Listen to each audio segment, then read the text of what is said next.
नमस्कार विद्यार्थी मित्रांनो, स्मार्ट अभ्यास या यूट्यूब चॅनलवर आपले मनापासून स्वागत आहे. आणि मित्रांनो, आजच्या या व्हिडिओच्या माध्यमातून आपण 16 जानेवारीच्या ज्या महत्त्वाच्या चालू घडामोडी असणार आहेत त्याचा अभ्यास डिटेलमध्ये करणार आहोत. चला मग सुरुवात करूया आजच्या या महत्त्वपूर्ण अशा लेक्चरला. तर पहिला आणि अत्यंत महत्त्वाचा प्रश्न असेल आपल्या परीक्षेसाठी. तर प्रश्न असेल की नुकतेच मेघालय उच्च न्यायालयाच्या पहिल्या महिला मुख्य न्यायाधीश कोण बनले आहेत? अत्यंत महत्त्वाचा प्रश्न आहे मित्रांनो. कारण अशा प्रकारे जर एखाद्या महिलेची नियुक्ती जर पहिल्यांदाच होत असेल, तर त्यावर आपल्या परीक्षांमध्ये प्रश्न हे विचारलं जात असतं. तर ऑप्शन्स या ठिकाणी आपण दिले आहेत. याचं योग्य उत्तर असेल option number C, Revati Mohite Dere या नुकतंच मेघालया या राज्यामध्ये जे उच्च न्यायालय आहे त्याच्या त्या पहिल्या महिला मुख्य न्यायाधीश बनलेल्या आहेत. तर त्याविषयी काही महत्त्वाचे मुद्दे लक्षात ठेवायचे आहेत. तर त्यांनी नुकतंच या मेघालय उच्च न्यायालयाच्या मुख्य न्यायाधीश म्हणून शपथ घेतलेली आहे. आणि या मेघालय उच्च न्यायालयाच्या मुख्य न्यायाधीश बनणाऱ्या पहिल्या महिला न्यायाधीश किंवा मुख्य न्यायाधीश बनलेल्या आहेत. हे आपण मुद्दा स्टार करून ठेवायचा आहे. येणाऱ्या परीक्षांमध्ये हे प्रश्न आपल्याला दिसून येऊ शकतो. त्यासोबतच यांच्याविषयी जर सांगायचं झालं तर या काही रेवती मोहिते डेरे ज्या आहेत त्या महाराष्ट्रीयन आहेत मित्रांनो. पुण्यातील आहेत त्या. या अगोदर त्यांनी मुंबई उच्च न्यायालयामध्ये सुद्धा न्यायाधीश म्हणून काम केलेलं आहे. त्यांचं शिक्षण जर आपण बघितलं तर पुण्यामधील फर्ग्युसन कॉलेज असेल, तसेच त्या केम्ब्रिज विद्यापीठामधून त्यांनी शिक्षण त्यांचं पूर्ण केलेलं आहे. आणि अशी महाराष्ट्रामधील व्यक्तिमत्व एखाद्या राज्यामधील उच्च न्यायालयाच्या जर त्या मुख्य न्यायाधीश पदावर जात असतील, तर ते आपल्याला माहिती असणं गरजेचं असतं. त्यासोबतच आपल्याला उच्च न्यायालयाचा मुद्दा आलेला आहे, तर त्याविषयी लक्षात ठेवायचं आहे. याविषयी राज्यघटनेमध्ये कलम आहे 214 ते 231 या दरम्यान. सध्या जर बघितलं तर भारतामध्ये एकूण 25 उच्च न्यायालय आहेत आणि भारतातील पहिले 3 उच्च न्यायालय कोणते आहेत असं सुद्धा आपल्या परीक्षेमध्ये विचारलं जातं. ते सुद्धा लक्षात ठेवायचं आहे. पहिलं आहे कलकत्ता, दुसरं आहे बॉम्बे आणि तिसरं आहे मद्रास उच्च न्यायालय. या तिन्ही उच्च न्यायालयांची स्थापना 1862 साली करण्यात आलेली होती. हा प्रश्न बऱ्याच वेळेस आपल्या परीक्षांमध्ये विचारला जातो, म्हणून लक्षात ठेवायचं आहे. त्यानंतर पुढचा प्रश्न असेल, एन-आय-एचे नवीन महासंचालक कोण बनले आहेत? ऑप्शन्स या ठिकाणी देण्यात आले आहेत. याचं योग्य उत्तर असणार आहे ऑप्शन नंबर बी, राकेश अग्रवाल हे नुकतंच एन-आय-एचे नवीन महासंचालक बनलेले आहेत. त्याविषयी काही महत्त्वाचे मुद्दे लक्षात ठेवा. एन-आय-ए अर्थात नॅशनल इन्व्हेस्टिगेशन एजन्सी याचे नवीन महासंचालक म्हणून राकेश अग्रवाल यांनी नुकतंच शपथ घेतलेली आहे किंवा त्यांची नियुक्ती करण्यात आलेली आहे. त्याच्याविषयी जर आपण बघितलं तर ते हिमाचल प्रदेश केडरचे 1994च्या बॅचचे आय-पी-एस अधिकारी आहेत. आणि या अगोदर त्यांनी दहशतवाद विरोधी जे विभाग असतं त्यामध्ये विशेष महासंचालक म्हणून सुद्धा कार्य केलेलं आहे. हे आपल्याला 2 गोष्टी यांच्याविषयी लक्षात ठेवायचं आहे. त्यासोबतच यांचा कार्यकाळ किती असणार आहे हे लक्षात ठेवायचं आहे. तर 31 ऑगस्ट 2028 पर्यंत ते या पदावर असणार आहेत. आणि हे जे काही एन-आय-एचे महासंचालक आहेत, या अगोदर या पदावर महाराष्ट्रीयन व्यक्तिमत्व होते सदानंद दाते आणि नुकतंच त्यांची आता महाराष्ट्र राज्याचे पोलीस महासंचालक म्हणून नियुक्ती करण्यात आल्यामुळे या पदावर या राकेश अग्रवाल यांची नियुक्तीही करण्यात आलेली आहे. हे आपण लक्षात ठेवायचं आहे. त्यासोबतच एन-आय-ए बद्दल आपल्याला माहिती घ्यायची आहे. याची स्थापना 2008 साली करण्यात आलेली आहे. ज्यावेळी मुंबईमध्ये 26/11 दहशतवादी हल्ला झाला होता. त्यानंतर या एन-आय-एची स्थापनाही करण्यात आलेली आहे मित्रांनो. याचं मुख्यालय नवी दिल्लीमध्ये आहे. याचं मुख्य कार्य काय असतं? तर दहशतवाद, अंमली पदार्थाची तस्करी आणि राष्ट्रीय सुरक्षेला जे धोका निर्माण करणाऱ्या गंभीर गुन्ह्यांचा जे काही गोष्टी असतात, अशा प्रकारच्या गुन्ह्यांमध्ये हे एन-आय-ए त्या ठिकाणी तपास करत असते. हे सुद्धा आपल्याला इतर माहिती लक्षात ठेवायची आहे. त्यानंतर पुढचा प्रश्न बघण्या अगोदर व्हिडिओ आवडला तर व्हिडिओ लाईक करा.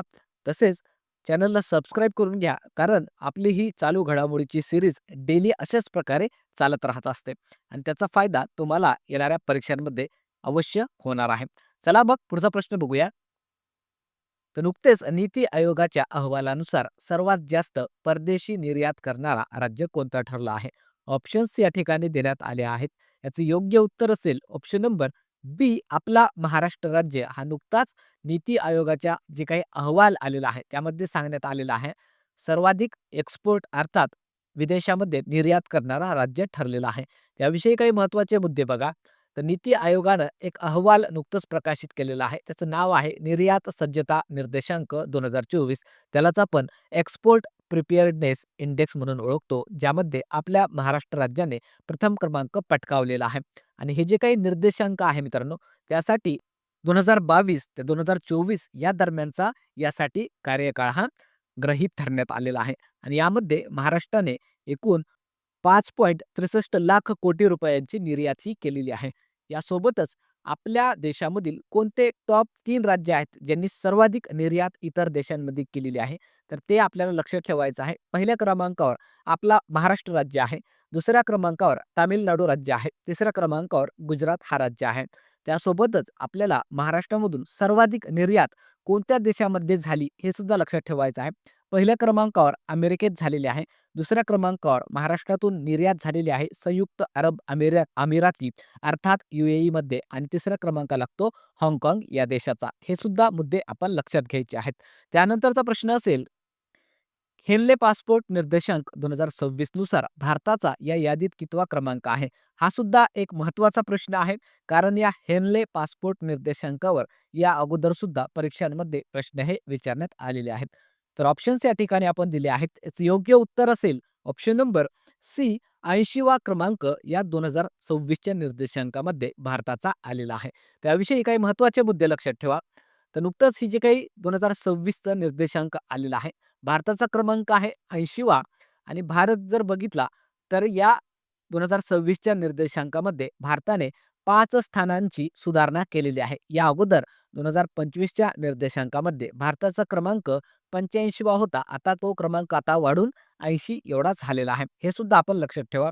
आणि यामुळे काय होणार आहे, की आता भारतीय नागरिक जे आहेत, ते जगभरातील 55 देशामध्ये व्हिसाशिवाय जाऊ शकणार आहेत किंवा व्हिसा ऑन अरायव्हल सुविधेसह प्रवास करू शकणार आहेत. हा फायदा यामुळे आपल्याला होणार आहे. त्यासोबतच आपल्याला हे सुद्धा एक मुद्दा लक्षात ठेवायचा आहे. या वर्षीच्या निर्देशांकामध्ये सर्वाधिक शक्तिशाली जगातला जे पासपोर्ट आहे, ते सिंगापूर या देशाचा आहे, असं सांगण्यात आलेलं आहे. हे सुद्धा आपण लक्षात ठेवायचं आहे. त्यानंतर पुढचा प्रश्न असेल, की नुकतेच कोणत्या राज्यातील ग्रामीण बँकेने पहिले सौर ऊर्जेवर चालणारे ATM व्हॅन सुरू केले आहे? ऑप्शन्स या ठिकाणी देण्यात आले आहेत. याचं योग्य उत्तर असेल ऑप्शन नंबर बी, त्रिपुरा या राज्यामध्ये अशा प्रकारचं हे सौर ऊर्जेवर चालणारं देशातलं पहिलं ATM व्हॅन सुरू करण्यात आलेले आहे. त्याविषयी काही महत्त्वाचे मुद्दे लक्षात ठेवा. तर त्रिपुरा ग्रामीण बँक जी आहे त्रिपुरा या राज्यामधील, त्या ठिकाणी सौर ऊर्जेवर हे चालणारं ATM व्हॅन सुरू करण्यात आलेले आहे. आणि हे जे काही व्हॅन असणार आहे, ती का सुरू करण्यात आलेली आहे? त्याचा मुख्य उद्देश काय आहे? तर ग्रामीण आणि दुर्गम जे भाग असतात, त्या ठिकाणी नागरिकांना विनाव्यत्यय बँकिंग सेवा मिळावी, त्यासाठी ही सेवा सुरू करण्यात आलेली आहे. हे सुद्धा आपण लक्षात ठेवायचं आहे. त्यासोबतच ही जी काही त्रिपुरा ग्रामीण बँक आहे मित्रांनो, ही सौर ऊर्जेवर अशा प्रकारे चालणारी ATM जी व्हॅन असणार आहे, ती सुरू करणारा हे देशातली पहिलीच ग्रामीण बँक ठरलेली आहे. हे मुद्दा आपल्याला लक्षात ठेवायचा आहे. हा मुद्दा आपल्यासाठी महत्त्वाचा आहे. आणि हा जो काही प्रकल्प आहे, तो नाबार्डच्या आर्थिक मदतीने आणि मार्गदर्शनाने राबवण्यात आलेला आहे. हे सुद्धा मुद्दा लक्षात घ्यायचा आहे. त्यानंतरचा प्रश्न असेल, क्लाउड9 फॅन्टम आकाशगंगेचा शोध कोणत्या अंतराळ संस्थेने लावला आहे? ऑप्शन्स या ठिकाणी देण्यात आले आहेत. याचं योग्य उत्तर असेल ऑप्शन नंबर डी, नासा या अंतराळ संस्थेनं नुकतंच या आकाशगंगेचा शोध हे लावलेला आहे. त्याविषयी काही महत्त्वाचे मुद्दे लक्षात घ्या. तर नासाच्या हबल स्पेस टेलिस्कोप जी आहे, त्यानं नुकतंच या रहस्यमयी अशा ढगासारख्या दिसणाऱ्या आकाशगंगेचा शोध लावलेला आहे. या आकाशगंगेचं वैशिष्ट्य जर बघितलं मित्रांनो, यामध्ये तारे आपल्याला पाहायला मिळत नाहीत आणि हे पृथ्वीपासून सुमारे 1.4 कोटी प्रकाश वर्ष दूर आहे मित्रांनो. हे सुद्धा आपण लक्षात घ्यायचं आहे. आणि आता नासाचा उल्लेख आलेला आहे, तर त्याविषयी लक्षात ठेवा. नासाचा लाँग फॉर्म आहे national aeronautics and space administration आणि ही अमेरिकेची एक अंतराळ संस्था आहे. जसं आपली भारताची इस्रो आहे, त्याप्रकारे हे अमेरिकेमध्ये असणारी अंतराळ संस्था नासा आहे. याची स्थापना 1958 साली झालेली आहे मित्रांनो. तुमच्यासाठी एक होमवर्क क्वेश्चन कमेंट बॉक्समध्ये मी सोडून जाणार आहे. सांगायचं आहे, की आपली जी भारताची अंतराळ संस्था आहे इस्रो, याची स्थापना कोणत्या वर्षी झालेली होती? बघूया किती विद्यार्थ्यांना याचं उत्तर हे माहिती आहे. सर्व विद्यार्थ्यांनी या प्रश्नाचं देण्याचा प्रयत्न करायचा आहे. त्यानंतर पुढचा प्रश्न असेल, की नुकतेच पोंगल महोत्सव कोणत्या राज्यात साजरा करण्यात आला? ऑप्शन्स या ठिकाणी देण्यात आले आहेत. याचं योग्य उत्तर असेल ऑप्शन नंबर बी, तामिळनाडू या राज्यामध्ये हे पोंगल महोत्सव नुकतंच साजरा करण्यात आलेला आहे. त्याविषयी काही महत्त्वाचे मुद्दे लक्षात ठेवा.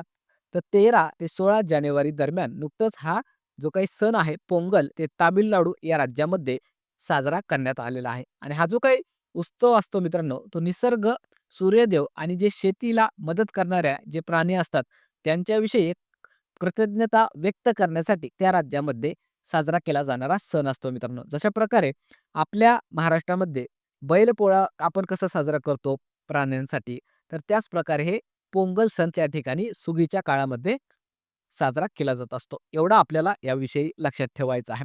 त्यानंतर कालच्या ज्या काही महत्त्वाच्या घडामोडी आपण घेतल्या होत्या, त्याचा क्विक फास्ट रिव्हिजन या ठिकाणी आपण करणार आहोत. तर पहिला आपण प्रश्न घेतला होता, 2026 ची ब्रिक्स परिषद कोणत्या देशात होणार आहे? आणि याचं योग्य उत्तर होतं ऑप्शन नंबर ए, भारत. त्यानंतरचा प्रश्न आपण घेतला होता, की नुकतेच कोणत्या देशात ग्रोक या एआय चॅटबॉटवर बंदी घालण्यात आली आहे?